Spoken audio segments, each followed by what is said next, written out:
Hello everybody and welcome to the Carlum Cymru revision sessions. The session this evening will focus on A2 Pure Maths, looking at numerical analysis, and will be presented by Mr Mackenzie from Porthcawl Comprehensive School. The session will last around 45 minutes, where Mr Mackenzie will run through the relevant content. If you have any questions during the session, please use the question and answer section and we'll do our best to answer you. And you'll see that I've put a hyperlink in the Q&A section as well.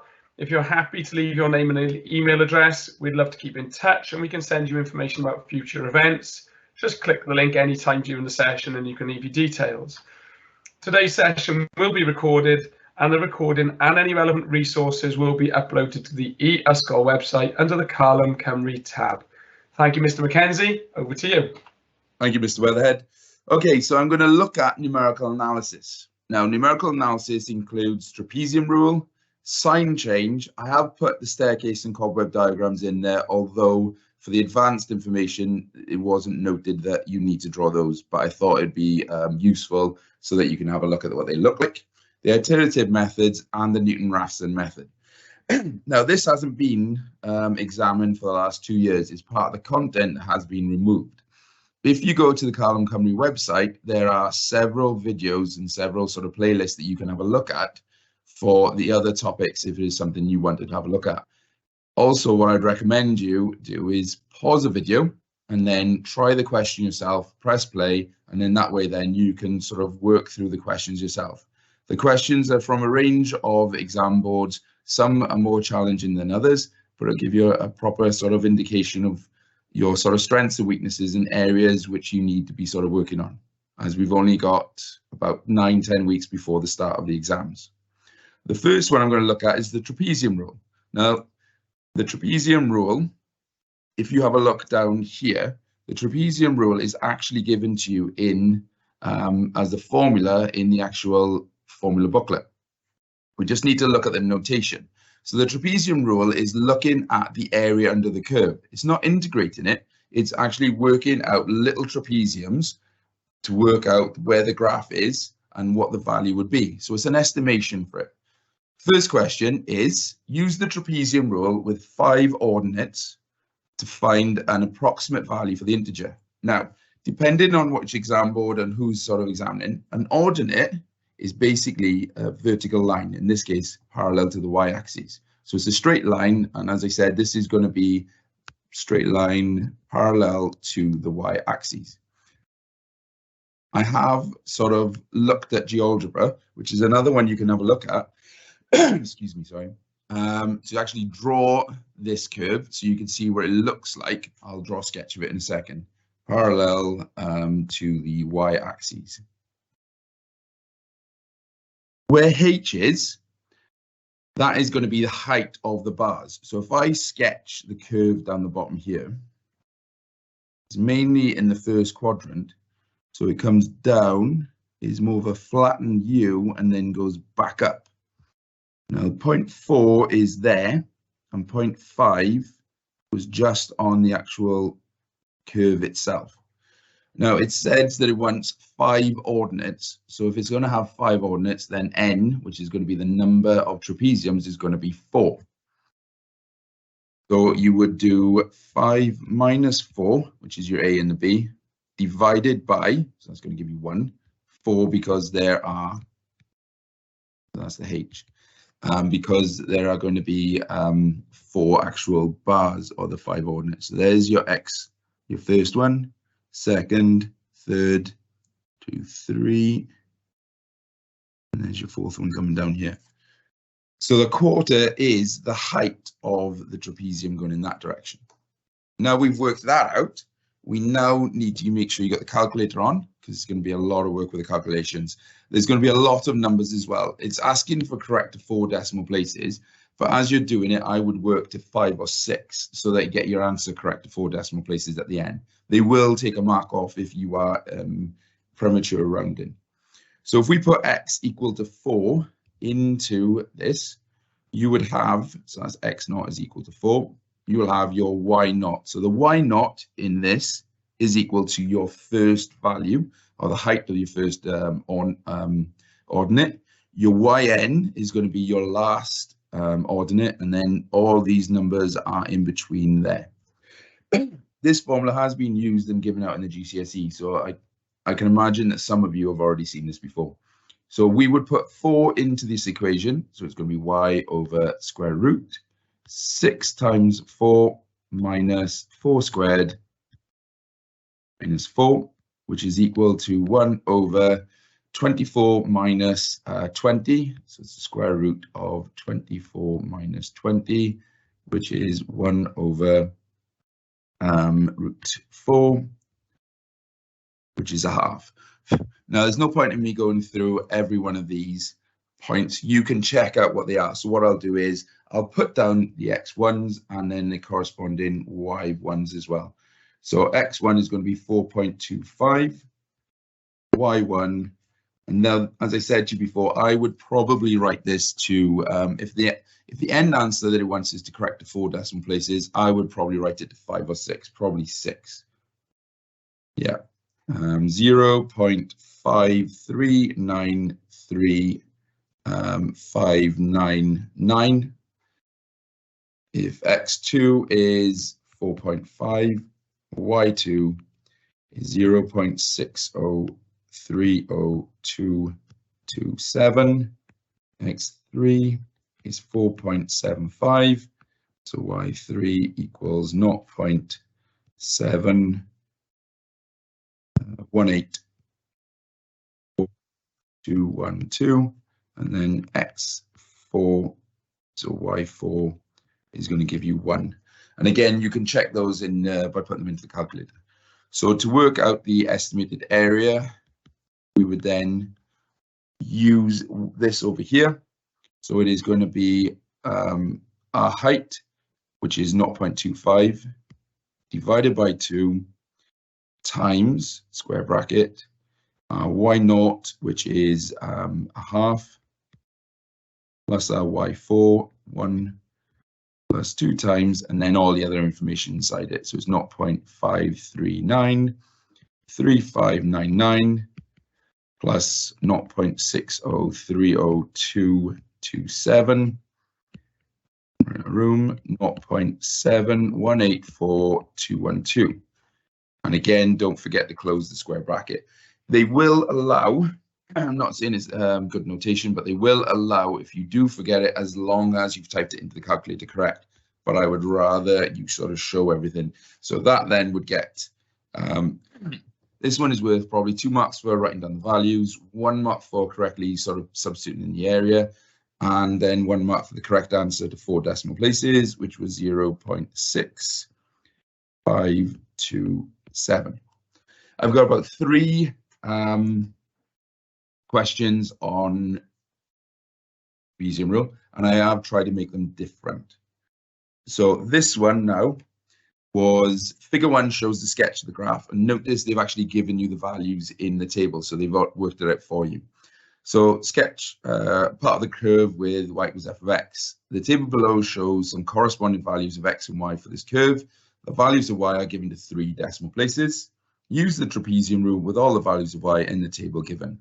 Obtain an answer 4, and then notice is between -1 and 1. I do apologize. Right, first things first, we need to work out the height.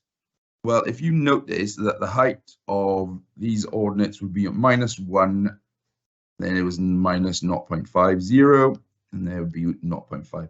So the height is the distance going here. In this case, it is 0.5. So height is equal to 0.5. If you wanted to do it the other way, it would be 1 minus -1, which is 2. And there are 1, 2, 3, 4 of them. So divided by 4, 2 divided by 4 is a half. I would always recommend writing down the formula. It is given to you in the formula booklet, so it's not something that you're going to have to remember. So that the area is equal to, and again, because we've seen it recently, I'm not going to sort of work it out, 0.5 divided by 2 times, and then you want the first and last, so it's going to be 2.287 plus 2.834 plus 2 times, and then you've got the other 3 values in the middle there. So it's going to be 4.470 6.719, and again I'm running a room stopper underneath, 7.291, and then again you close that square bracket. So it's basically meaning that the 0.5 divided by the 2, so that's basically a quarter, is multiplied by the whole thing. I have seen on several sort of exam papers, if this square bracket wasn't there, then what basically happens, students are multiplying the first two values and then not. They will penalize for you, and you wouldn't get any marks for it. Therefore, the estimated area is equal to 10.52. The second lot of questions is giving your answer 2 decimal places, so that's tick, 3 marks. Use your answer to part A to estimate. Now, if it's asking you to use your answer in part A, it means that you can't then just go ahead and use the trapezium rule again to work this out. You have to think about what's going on with it and use that answer in part A. If you don't use it, you won't get the marks for it. So what we need to do is we need to compare what is different from this to f of x. Well, it is the integral of f of x between 1 and minus 1. And then we've got that minus 2. So I'm going to put that as a dx, and then between minus 1 and 1, and that is minus 2 dx. So what basically happens is it's been shifted up 2, or it's been added 2 1. So what we would do is we would integrate it. We already know that the integral of f of x between minus 1 and 1 is 10.52. So that is straight away minus, and then this is 2x between 1 and minus 1.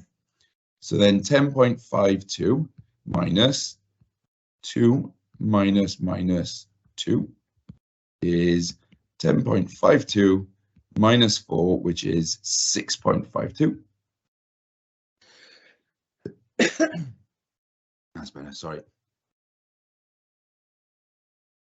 So then we look at the second one and see what is going on with this. So if you have a look of f of x minus 2, it's inside the bracket, so it is shifted along the x-axis, or translated along the x-axis to the right, and it is translated by 2 values. So you would expect then, where are the limits going to be? So if this was minus 1 and 1, these have also shifted along. So all that's happened is the graph has moved from this point to this point. It is still the exact same area there. So then f of x minus 2 between the limits of 1 and 3 dx is basically 10.52, because all that's happened is it's moved across one.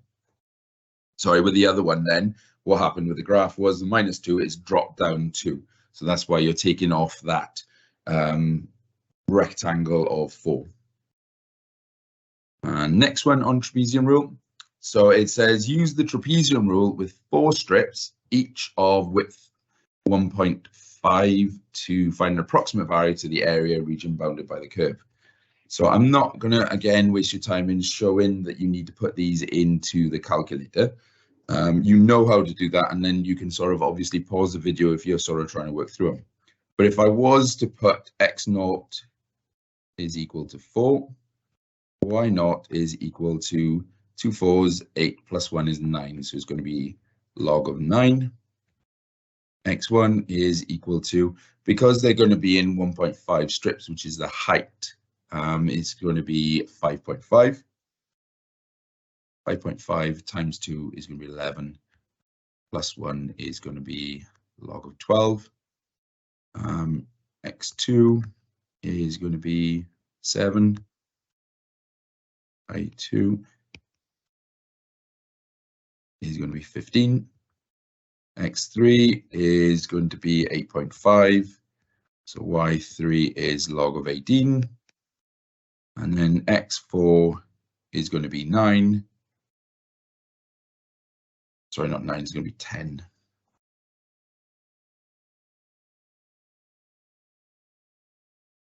10.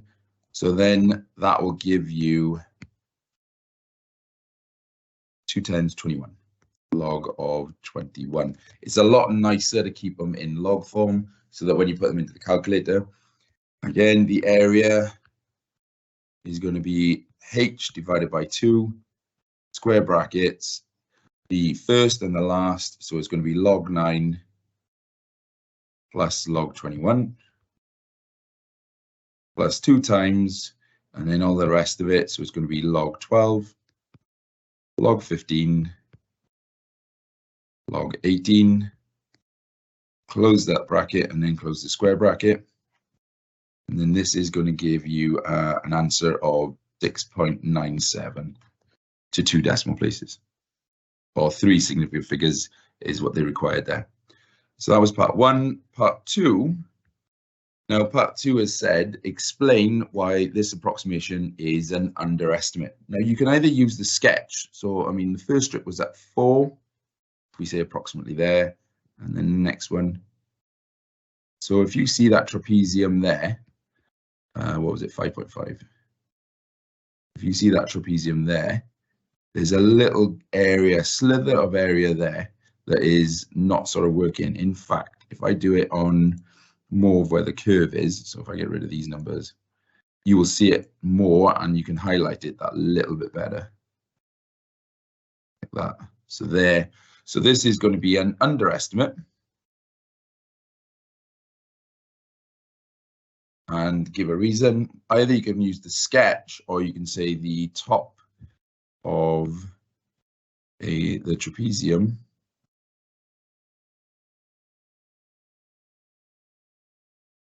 height, the top of the trapezium is below the curve, okay, which would be underneath there. Okay, moving on, we're going to look now at the other 2 methods. I've only found one question with the staircase diagram, so I will show you halfway through the other one, the cobweb diagram. But we're going to look at the iterative method first for the next 3, and then we're going to go on to look at the Newton-Raphson. As I said, this hasn't been tested for the last 2 or 3 exam series now. Okay, part A. Show that the equation f of x equals 0 can be written in the following form. So f of x is equal to a cubic, and it wants you, so that we can work through the iterative value, it wants you to rearrange it and put it in that format there. So notice the square root. So if it's going to have a square root, we're going to first of all put it equal to 0. So we'll have x cubed plus 3x squared plus minus 12 equal to 0. Because this has got a square root, I want these 2 to stay on this side, and I'll factorize out the square root, the x squared, and then I'll move everything else over to the other side.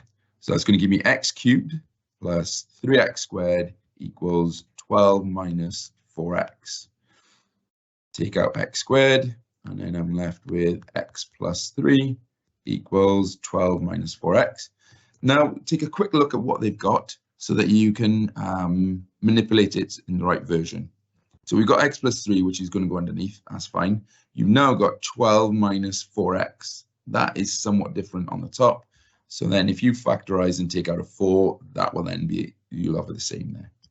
So x squared equals, take out a factor of 4, leaving you with 3 minus x underneath the x plus 3. So then x equals the square root of 4, 3 minus x, all over x plus 3.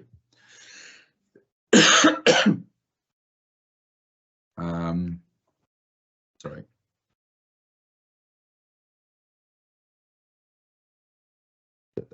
As in, put the papers in place. Once we've got that, we've then written it as they've asked us to. So the equation has a root between 1 and 2.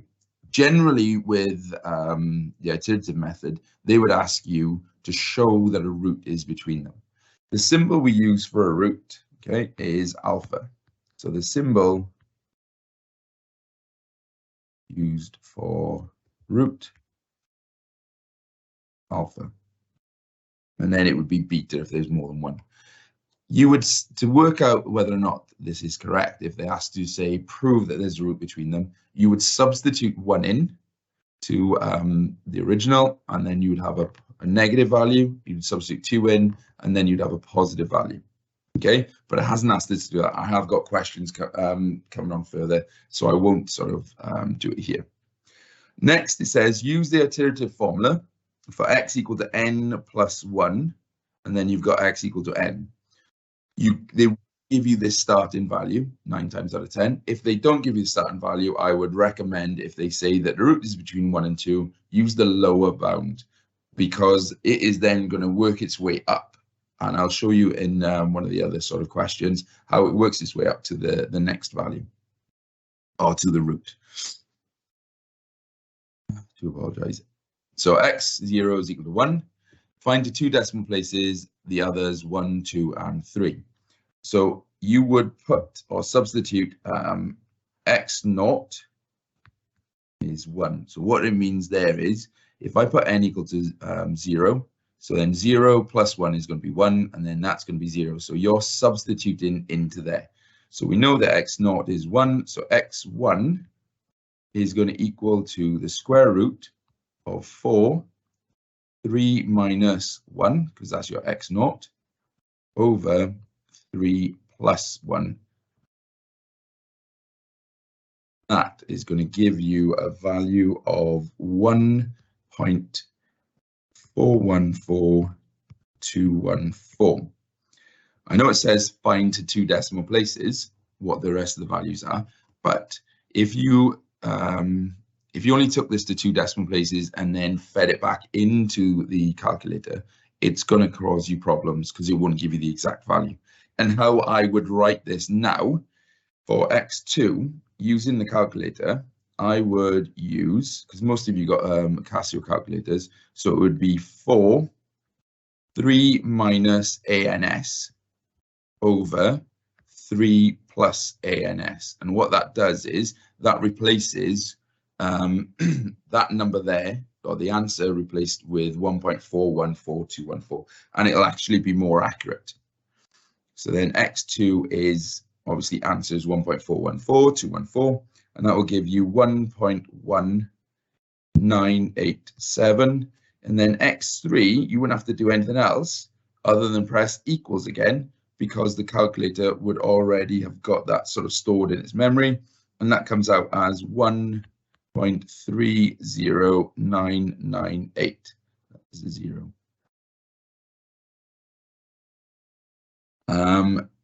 And it only asks us to calculate x1, x2, x3. So then I would go back and write them to 2 decimal places so that you're sort of showing the examiner you know what you're talking about. So it's 1.41, 1.20. Notice the 9 would go up. I have to put the 0 there to show that it's 2 decimal places. And then this is 1.31. So that would be part B. To work out part C, it says the root f of x equals 0 is alpha, which is the notation that we sort of will always use for alpha. By choosing a suitable interval, prove that alpha is 1.272 to 3 decimal places. Now, what tends to happen when you're proving this is the case, if you were to prove it going further down, you would then carry on doing x to the 4, x to the 5, x to the 6, x to the 7. And then if it is the same value for 4 decimal places, then that would be the correct answer. However, it's only asked you to go up to x to the 3, and sometimes with iterative method, it can go up to about x to the 9. Newton-Raphson's a lot quicker, but for the iteration is going to take that a little bit longer. So how we work this out is we would go to 4 decimal places either side of this, like you did when you were doing GCSE trial and improvement. You would say, well, f of x is equal to x cubed plus 3x squared plus 4x minus 12. You would use either side of that. So either side would be f of 1.2725. And you'd substitute in 1.2725. And this comes out as 8.27 times 10 to the minus 3. And then you would do the lower bound, which would be 1.2715. And that comes out as minus 8.21 times 10 to the minus 3. And then you would note and put a conclusion in there and saying, since a sign change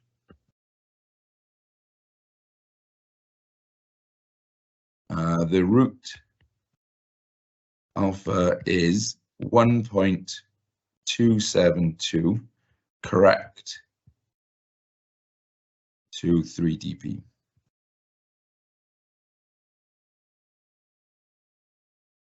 That would be the question answered. But I need that conclusion as well as checking the values either side of it. Because now, if you were to sort of try a value, you would be always between these two, which to 3 decimal places would round to 1.272. Very similar to the trial improvement method at GCSE. Next one. So again, it is show that there is a root. Show that f of x equals 0 has a root between alpha between x equals 0.75 and x equals to 0.85. So again, it's going to be this notion of a sign change. So you would put f of 0.75 and be very careful and note this is in radians. Okay, so you've covered radians. So whenever you see a sine, cos or tan, you need to look to see whether or not it's in degrees or whether it's in radians. So because it is between 0 and 2 pi, therefore it's going to be radians that they're expecting you to put it in. So then you would put equals 2 times sine of 0.75 squared plus 0.75 minus 2, and that gives you minus 0.18. And then you would put f of 0.85 in, 2 sine 0.85 squared plus 0.85 minus 2, and that gives us 0.17. That's good enough to get the first mark, but now I need a conclusion, which would be since a sign change,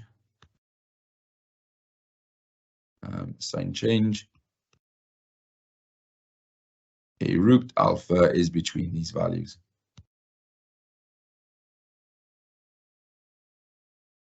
Not 0.75 and 0.85. Which use the iterative method. Now they've already given it to you this occasion.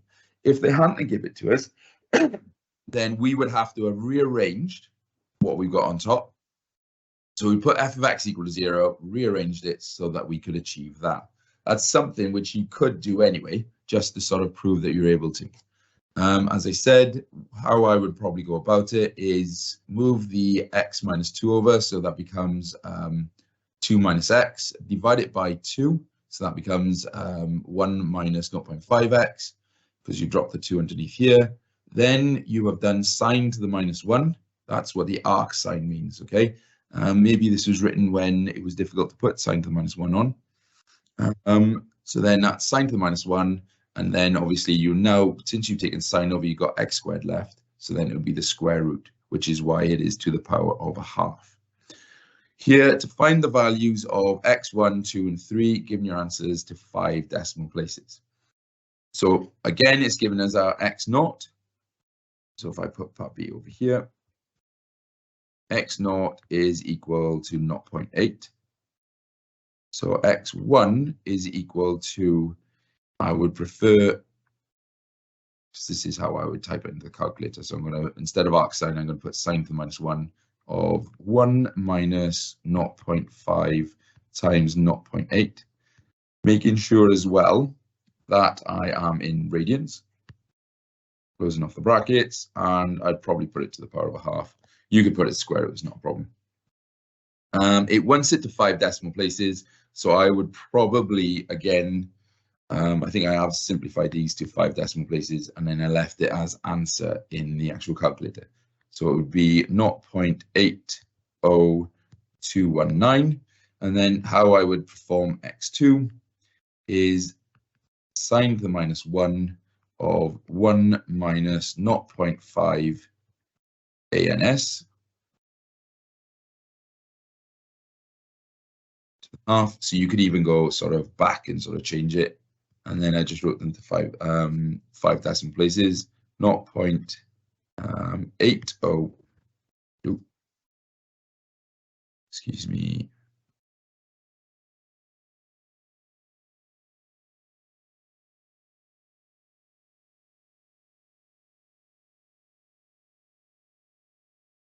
See.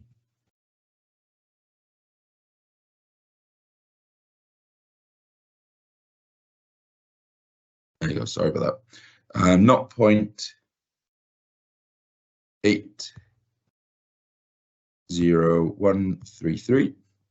And then x3 is just a simple case of pressing equals again, because your answer is the 0.80133.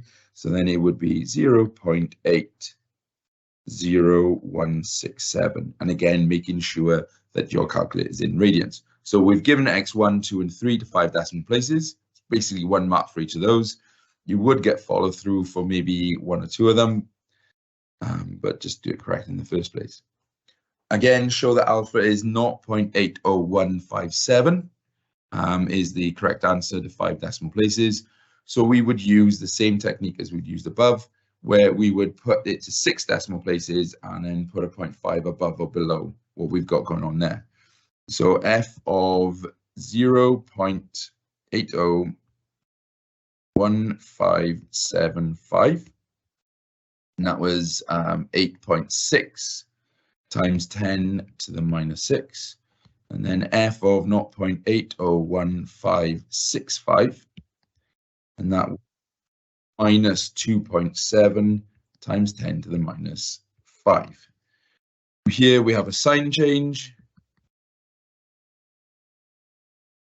therefore root alpha is, and then it would be 0.80157, correct, to 5 dp.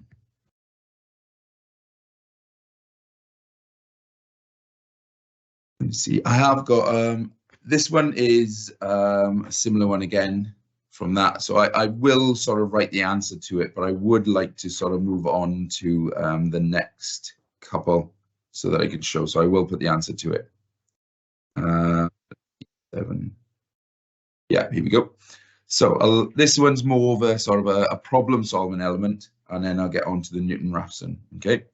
So here, a large tank in the form of a cuboid is used to store water. The width of the tank is denoted by x. The length of the tank is 4 meters greater than its width, whilst the height of the tank is 2 meters less than its width. The volume of the tank is 150 meters cubed. Show that that is the case. Well, volume is length times width times height. So then you just have to sort of put these into perspective.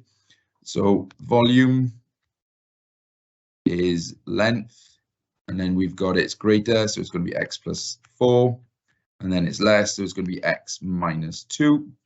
And then we are told that the volume is equal to 150. So then it would just be a case of expanding a double bracket and timesing everything by it, which is x squared.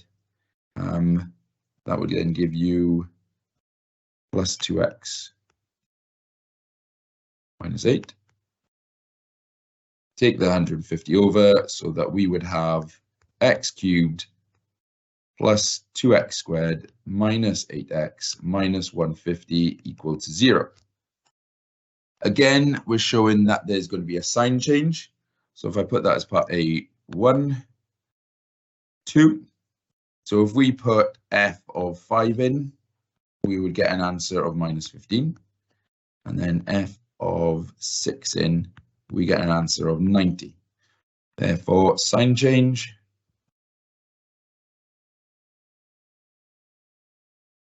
root between 5 and 6. And then this is where they've sort of already changed it for you. So they've just taken x cubed, moved everything over to the other side, and then cube rooted it. With x naught equal to 6, can be used to find the value of x. Find and record the values of x1, 2, 3, and 4. Write down the value of x4. correct to 2 decimal places and prove that it's the final answer. It's exactly the same as we've been doing. So it would be x naught is equal to 6. x1, 5.013297. 9, x2, 5.190516. x3, 5.163169. x4, 5.1675.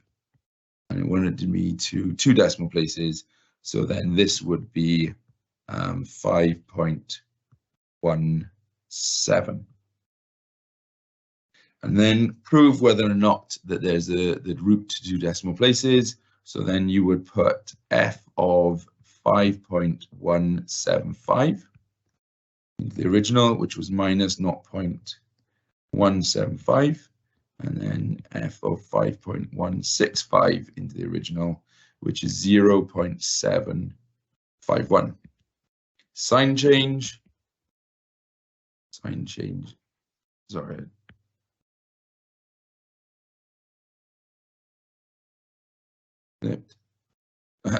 Sign change, therefore root is 5.17 to 2 dp. A quick look at the staircase diagram, not staircase, the cobweb diagram. So say, for example, this is one of your equations, and then y equals x is another of the equations. This is just to sketch what it would look like for the spiderweb diagram, okay? So here we have our starting at x naught. This goes straight up to the line, and then it goes across here. This one now is our x1. So as you can see, the root is here. This is my alpha. And you have your x naught and your x1 goes either side. So it jumps either side of it. Goes there. So that's going to give you your x2. This would go up, across. So then this is going to be your x3. And then this would continue all the way until it gets to the alpha, which is the root above. This would be your x4.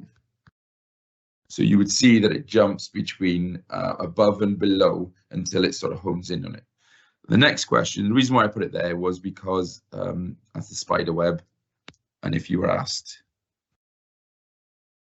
draw and explain what would happen, you would sketch both graphs and then you would show as it goes along. Below where the root is, above the root, and so on and so forth. The next one, it was quite difficult to find questions that have the staircase. If you have a look there, part B is there, to find sort of questions that have it. Also, I put this in here, which is the numerical solutions equation, the Newton-Raphson, because we are going to look at that in the second part. This is, again, taken from the formula booklet. This was taken from an FP2 old question. So there's not some of the sketching elements and things you're not expected to do, but I will sort of show you in terms of the sketch.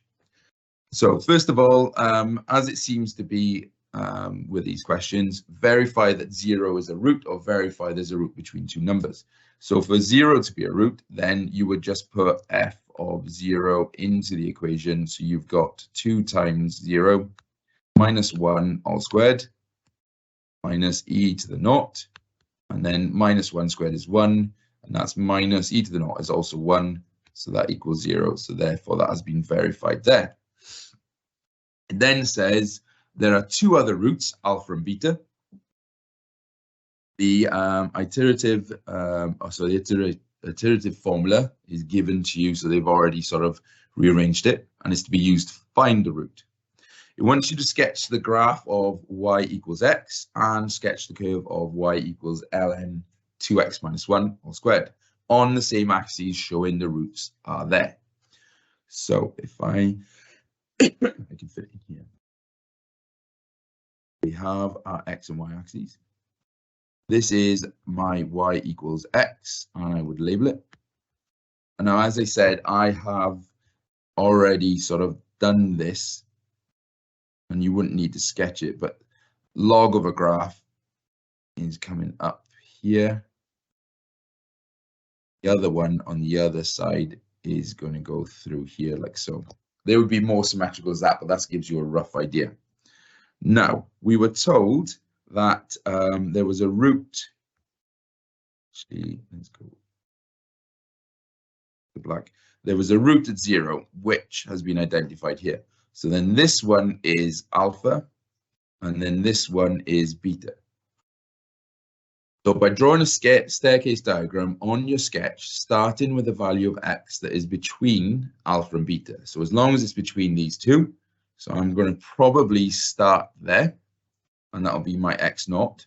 Show the staircase diagram on the sketch between, and it converges, that this situation does not converge on alpha, but goes to beta.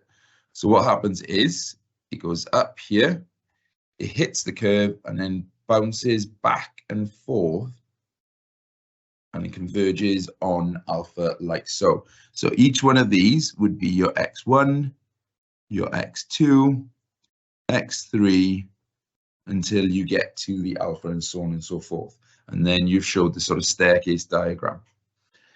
Next, it says using the iterative formula with x1, sorry, different notation. This is taken from a different exam board, so if we change that to x0, there you go, because it gives you this, maintains the same notation. X0 is equal to 3.75. Find the value of beta corrected 3 decimal places. So we would do x0 in this case as 3.75. Then x1 equals, putting this in, you would say that it is ln, open bracket, 2 times 3.75 minus 1 squared, close bracket, and that gave an answer of 3.743604.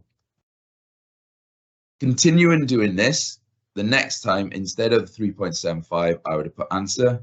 So x to the 2 is equal to 3.743604. Now it took, if I do little dots, x to the 8, which was 3.7338, so that I could get it to 5 significant figures. 1, 2, 3, 4. Actually, it was more than that. I think it was x to the 10, where I got it as 3.7333. So to 5 significant figures, the answer was that value there. Using the Newton-Raphson, okay, so the formula for the Newton-Raphson, so if I put that as C, part 3 here, the formula for the Newton-Raphson is over here. So we would then have to, first of all, differentiate, so that's f dash x of ln 2x minus 1 all squared, sorry, not ln, we go back to the original, so it's 2x minus 1 all squared minus e to the x. Now I am aware that I am sort of almost finishing up in time, so what I will do is I will write the end of this question ready for it, so it goes on the Callum Cymru website, and then next, because I'll be seeing you in 2 weeks time, I will start with another Newton-Raphson question, and then we go from there. So I will hand you back over to Mr. Weatherhead, and I will finish this question ready so it goes back on the website. Mr. Weatherhead. Thank you very much, Mr. Mackenzie. That's the end of today's session. Okay. The next session for A2 will be with me next Tuesday at 5:15, and I'll be doing some more mechanics, and I'll be looking at projectile motion and equation of a trajectory then. So hopefully we'll see you then. Thank you very much for joining us.